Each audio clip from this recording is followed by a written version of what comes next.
ଗତକାଲି ବି ଧାନ କଟା ଚାଲିଥିଲା, ଆଜି ବି ଚାଲିଛି। 13 ଜଣ ଲୋକ ଆସି 13 ଜଣ ଆସି ଧାନ କାଟୁଛନ୍ତି।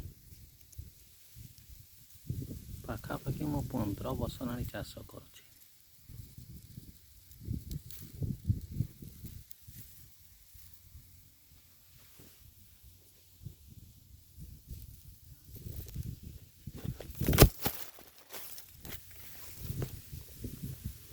ଚାଷ ଜମିରେ କେବେ ଚକଡ଼ା ପୋକ ଲାଗେନି। ଏ ବର୍ଷ ବର୍ଷାରେ ହିଁ ସବୁପଟେ ଚକଡ଼ା ପୋକ ଲାଗେ।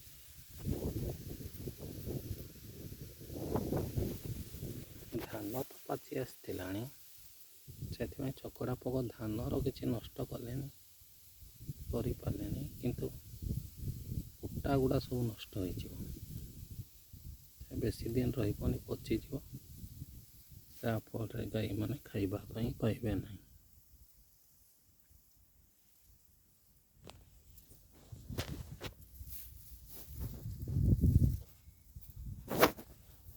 ଆହୁରି ଲାଗିଯିବ 5-6 ଦିନ ପାଖାପାଖି ଅଛି।